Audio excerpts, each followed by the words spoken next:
Rect application कौन से वाला है? यही है। और ये कोड स्पेस ड्रॉप।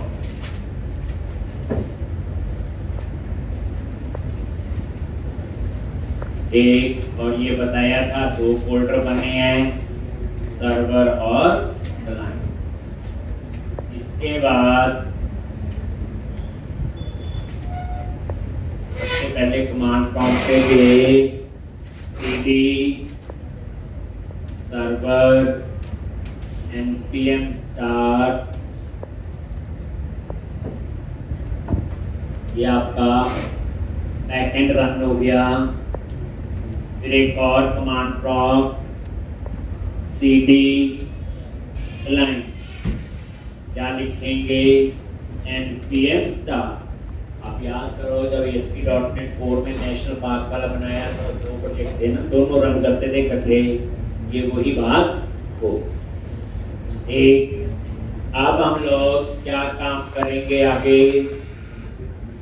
एक तो हम लोगों ने जो काम करना है, हम लोग सर्वर पे काम कर रहे थे। कल हमने एम्प्लॉय मॉडल बना लिया था मदर टेबल के लिए।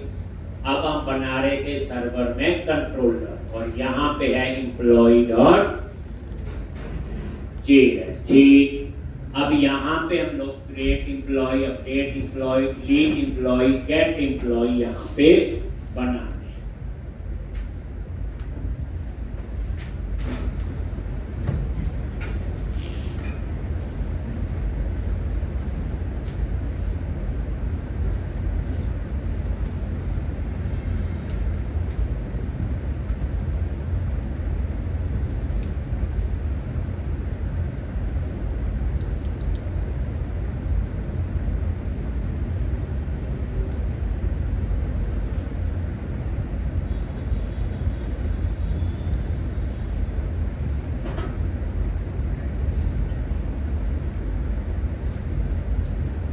तो यहाँ पे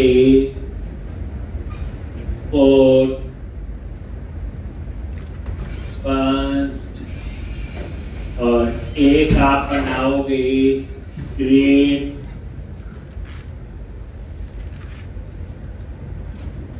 एम्प्लॉय, क्रिएट एम्प्लॉय ऐसे। ये क्या आपका फंक्शन बनेगा? तो एक्सपोर्ट मतलब बाहर एक्सेस कर सकते हैं।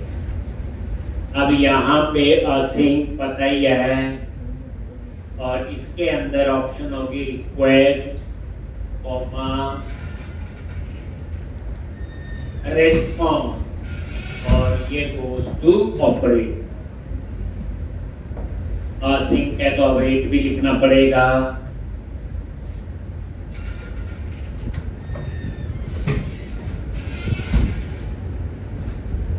एक और यहाँ पे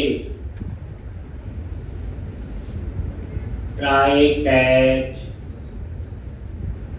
ये ब्लॉक ट्राई तो चलेगा, ट्राई में एरर आएगी।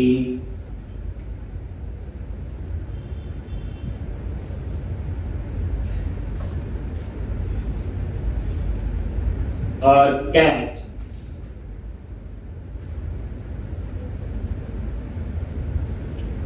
ट्राई तो चलेगा, ट्राई में जो है अगर एरर होगी तो कहाँ जाएगा? कैच। एक अब यहाँ पे क्या लिखना है? कंस्ट एम्प डेटा और अवेट, और यहाँ पे एक्सेस करना आपने एम्प्लॉई मॉडल। जैसे सेलेक्ट किया ऊपर इंपोर्ट हो गया, बट याद रखना है यहाँ पे employee.js लिखना पड़ेगा, नहीं तो ये एरर देता है। employee.js डॉट, अब यहाँ पे क्रिएट, तो employee model डॉट क्रिएट और यहां पे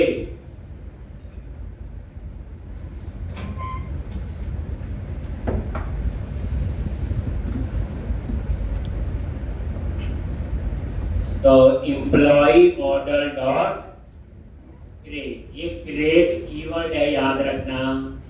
एम्प्लॉय मॉडल जो हमने मॉडल फोल्डर में कल बनाया। अब इसके अंदर क्या लिखना आपने, नेम, एड्रेस और सैलरी। ये नेम जो है आपका, ये कॉलम का नेम है टेबल में। अब इसमें डेटा कहां से आएगा, request dot body dot name, request dot body dot name. और ये जो नेम है बच्चे, ये फ्रंट एंड से आए, तो जो फ्रंट एंड से पास करोगे उस वेरिएबल का नाम नेम होना चाहिए, याद रख। उसके बाद एड्रेस, और यहां पे request dot body dot address. उसके बाद salary, request dot body dot salary. अब ये 3 कॉलम है। आईडी तो अपने आप जनरेट होगा, इसलिए मुझे उसको लिखने की जरूरत नहीं। तो ये जो राइट हैंड साइड पे लिखा रिक्वेस्ट डॉट बॉडी, ये आपके फ्रंट एंड में भी रिएक्ट में भी एंगुलर या कोई और भी हो सकता है। अब उसके बाद एक एम्प डेटा में है, इसका सेव हो गया, तो उसके बदले में हम क्या लिखेंगे, इसमें रिटर्न करेंगे रिस्पॉन्स। तो रिस्पॉन्स डॉट स्टेटस, क्या कोड होता है ग्रेड का, 201 या 200 भी कर सकते हैं। ये स्टेटस कोड डॉट यहां पे सेंड, और सेंड के अंदर ये रिस्पांस है, क्या भेजेंगे। ठीक, अब यहां पे आपने मैसेज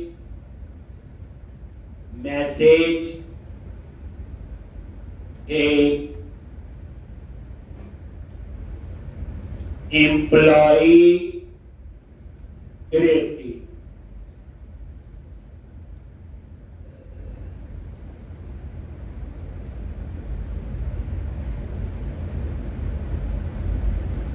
एम्प्लॉई क्रिएटिव एल्स क्या आएगा,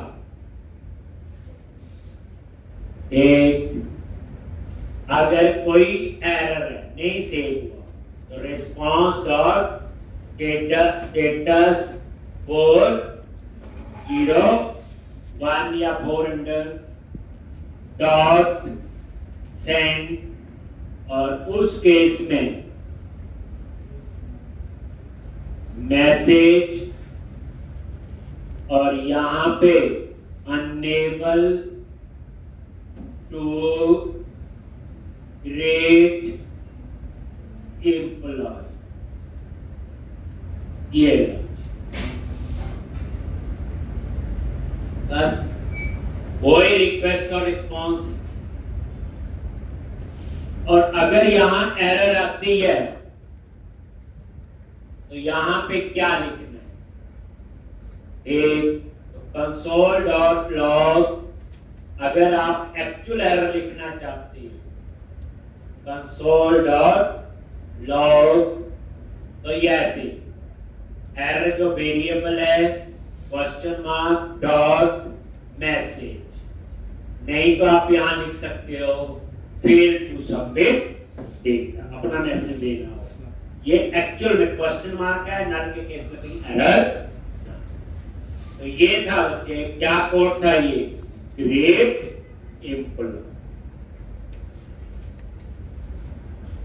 अब बताओ अपडेट एम्प्लॉय का आइडिया हो गया, क्या करेंगे,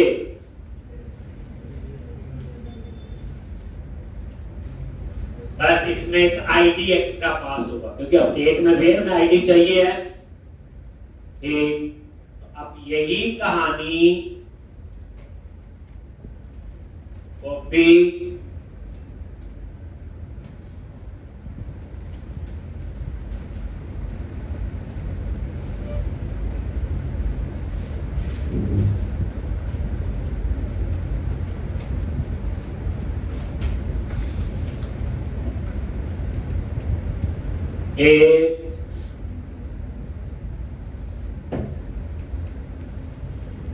अपडेट एम्प्लॉय, पहला चेंज ये, पहले समझ लो फिर लिख लो, मैं टाइम दूंगा। और यहां पे क्रिएट की जगह update find by ID and update, ऐसा कुछ इसका आएगा। Find by ID and update, तो इसकी जगह find by ID and update. और इसमें मुझे एक एक्स्ट्रा पास करना है, पहले समझेंगे फिर लिखना। करली ब्रैकेट लगाई और यहां पास करेंगे आईडी। तो मैंने बताया था अंडरस्कोर आईडी जो है ये इसमें अपने आप बनता है जब सेव करोगे। अब ये आईडी हम जब पास करेंगे तो कहां से आएगा, request dot body dot underscore ID. अब ये नाम जब फ्रंट एंड से पास करोगे, आईडी है आया अंडरस्कोर आईडी, मैंने आईडी लिख दिया, तो एरर आईडी देखो, ये आईडी क्या है जो हम फ्रंट एंड से पास करेंगे बॉडी से। अगर ये आईडी क्वेरी 6 से पास होगा तो रिक्वेस्ट और क्वेरी होगा, यूआरएल से जैसे डिलीट में होता। तो ये आपका इतना, उसके बाद ये सेम है, बस यहां पे टू अंडर, यहां पे एम्प्लॉय अपडेटेड और यहां पे अनेबल टू अपडेट एम्प्लॉय।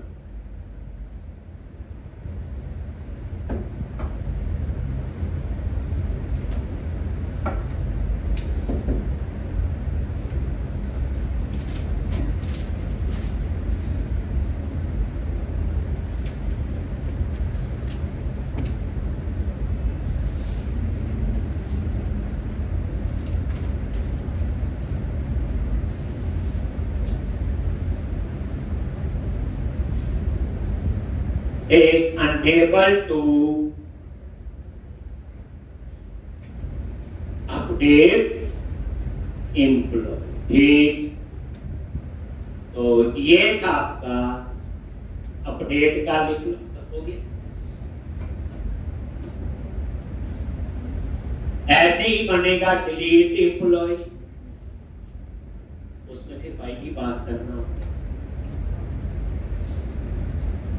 ये बैकएंड में एपीआई बना रहे Node.js के अंदर, अभी एपीआई नहीं बनी है वैसे मैं बताऊं, अभी तो एक कंट्रोलर है। ये अलग अलग मेथड है, create employee, update employee, delete employee, get employee, या कुछ भी है।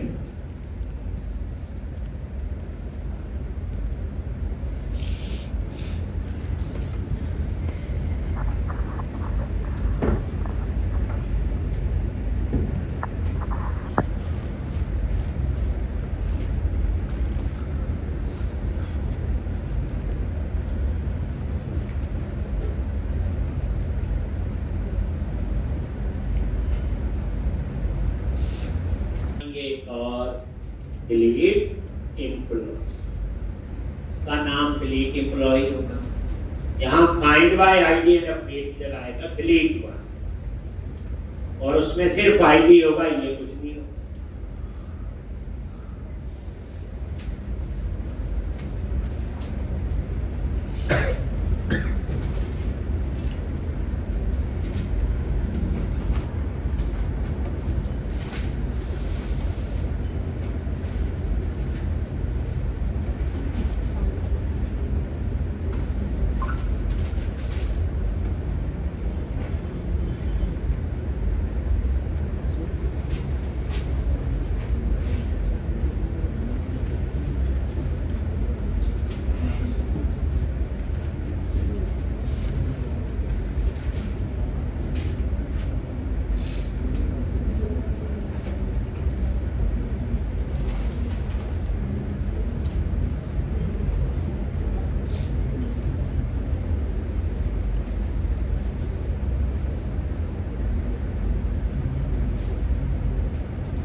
ठीक, अब यहाँ पे यही कॉपी कर लो और इसको ही पेस्ट कर दिया। अब देखो यहाँ पे क्या आएगा, बोलो, डिलीट एम्प्लॉई, यहाँ पे आएगा डिलीट 1, और इसमें एक ही पैरामीटर होगा, क्या, आई। ये एक ही पैरामीटर है, इसमें आई। ठीक, और उसके बाद ये देखो डिलीट 1, टू अंडर ही रहने दिया, employee deleted, unable to delete employee. और यहां पे वैसे मैंने बोला, ऐसे भी लिख सकते हो, message fail to submit data.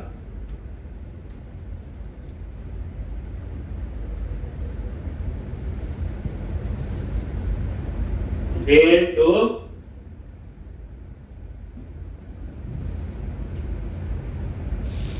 Submit message है, ये एक्चुअल मैसेज देता है।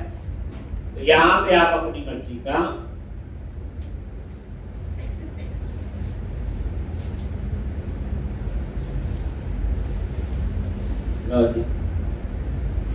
अब ये आईडी टेबल में कॉलम का नाम अंडरस्कोर आईडी है, ये आप पास करेंगे।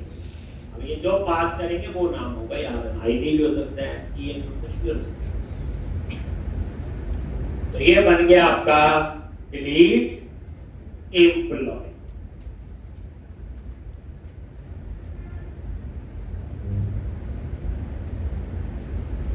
उसके बाद एक और लास्ट बनेगा गेट एम्प्लॉय।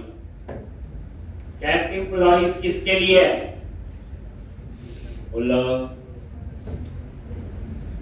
डिस्प्ले के।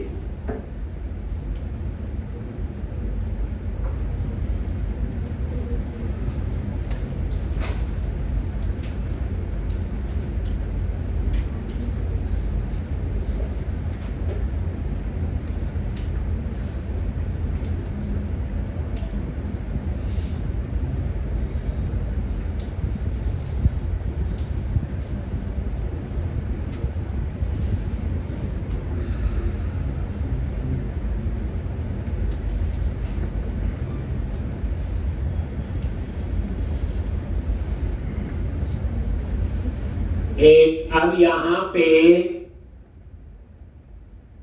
डिस्प्ले के लिए तो क्या है, एक्सपोर्ट लिख लो, चाहे कॉपी पेस्ट भी कर सकते थे। गेट एम्प्लॉय और असे रिक्वेस्ट रिस्पांस, और ये आ गया ट्राई कैच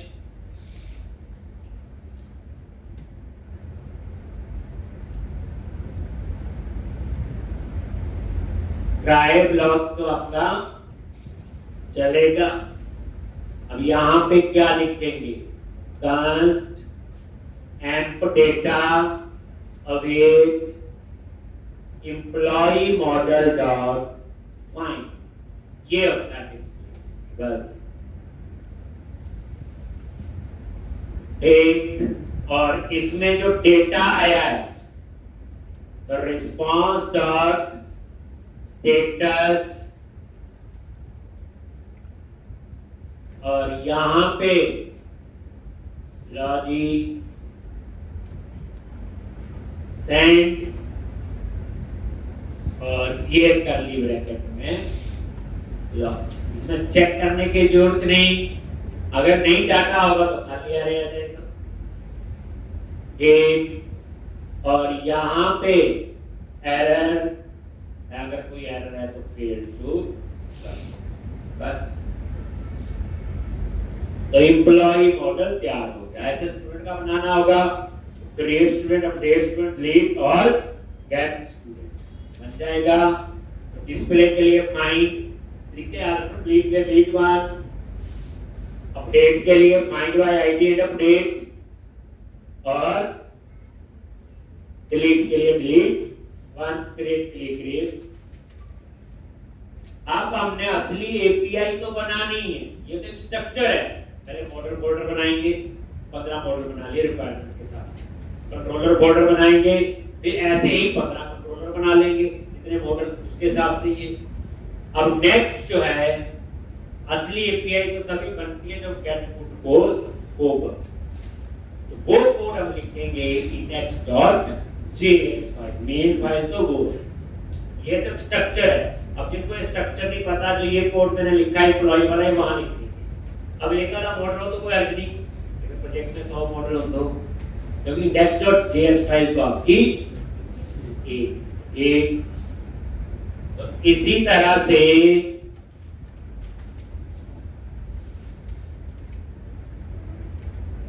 चले आगे।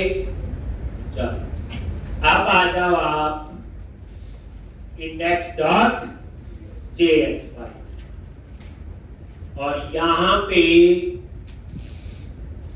ये, अब ये कोड आपने कहां लिखना है पहले ये देखो। यहां मैं लास्ट में भी लिख सकता हूं, एक, या आप एक काम करो सही, डाटाबेस कनेक्ट से पहले, ताकि बाद में डाटाबेस पर रखने। ठीक, तो यहां पे हम लोग ये कोड लिखेंगे। अब क्या लिखना है, कैसे है, वो हम लोग एक बार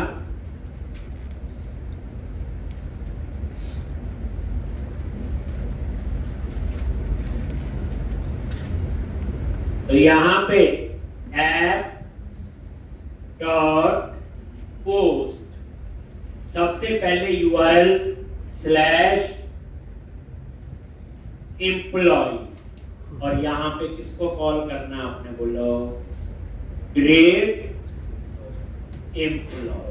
ये लो, ये देखो ऊपर आ गया, इंपोर्ट भी हो गया, जेएस लगा दो लास्ट, डॉट जेएस हो गया जी। तो ये पोस्ट, ये पोस्ट, ये डिलीट और ये गेट। दूसरा क्या बनेगा, पोस्ट, अब कहानी पता है, अपडेट एम्प्लॉय, इसका क्या होगा, डिलीट यूआरएल सेव और यहां पे डिलीट एम्प्लॉय, इसका क्या होगा, गेट और यहां पे गेट एम्प्लॉय। तो ये देखो, ये ऊपर इंपोर्ट हो गए चारों, और ये आपका अब जाके फाइनल आपकी एपीआई बनी। अब आपको पता है एपीआई का यूआरएल है, तो इसका यूआरएल क्या बनेगा, मैं यहां कमेंट बना के लिख रहा हूं, क्या बनेगा, http://localhost 8081, यही दिया था ना पोर्ट नंबर नोड का, और उसके बाद